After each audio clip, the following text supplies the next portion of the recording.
Many of you will be familiar with the Warbirds Over Wanaka International Airshow, which has been run every 2 years in the South Island of New Zealand since 1988. It's a pretty successful show, and since the second event in 1990, a video has been produced of each event. Now, in 1990, Rillstone and Associates from Invercargill in New Zealand produced the video, and in 1992, they produced another video of the event. That year, a second video, which was called the official video, was also produced by TaylorMade of Dunedin in New Zealand. Now, in researching these movies and finding older copies that we could recover and preserve on our platform, we've discovered there was in fact a third movie produced in 1992. This was another by Rillstones. And where the original one was around about 45-48 minutes long, this second Rillstone video is over 90 minutes long. So what we're assuming is that the first one was released in order to get something out to the market quickly, and the second one was released later on under the same cover, same banner, as an extended version when they had time to edit the extra material together. So the question is, if you were at the Warbirds Over Wanaka 1992 show and you purchased a copy of the video, which video have you actually seen?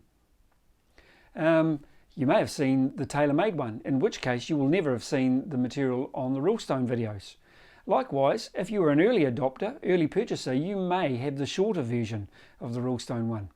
So here we're very pleased to be able to present to you a upscaled and recovered version of the extended 1992 Warbirds Over Wanaka Airshow video from Rillstone and Associates.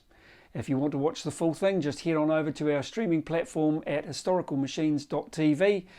You can sign up for a 7-day free trial, but otherwise check out this little trailer and you'll see some of the things you might have been missing. A container was delivered to Momona Airport, Dunedin. It arrived from Duxford, England, and inside was a dismantled airplane, a Messerschmitt Bf.109, one of the world's rarest aircraft owned by the Old Flying Machine Company Limited. This fearsome-looking aircraft is flown by Mark Hanna, whose father, Ray Hanna, is a former New Zealander. He joined the Royal Air Force and for 4 years led the jet fighter display team, the Red Arrows. This father and son team fly for filmmakers and also at air shows as a dogfight team. The presence of such a rare bird in New Zealand was made possible by the efforts of that well-known aviation enthusiast, Tim Wallace of Alpine Dare Group Limited.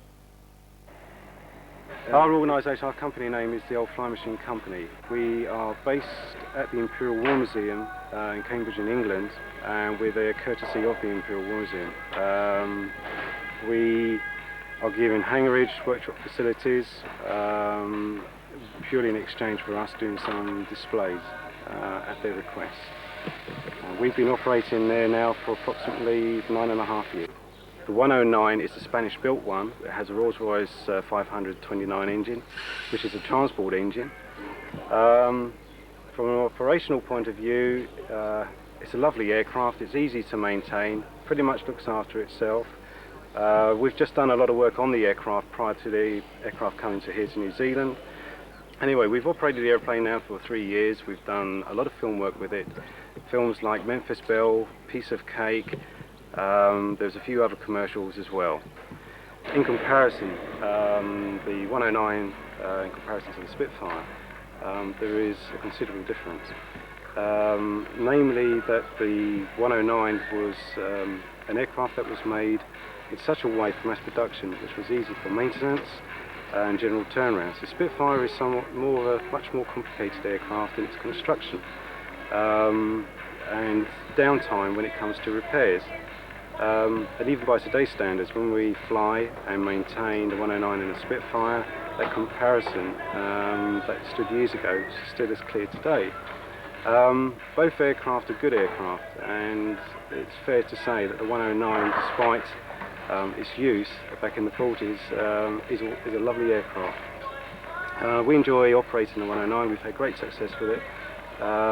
Maintenance-wise, again, parts are very, very difficult, and this is the main problem that we do have with these old airplanes.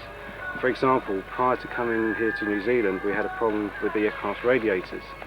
And having only about 3 days left prior to bringing the aircraft here, I had to find a company in Denmark who would make us 2 Messerschmitt radiators.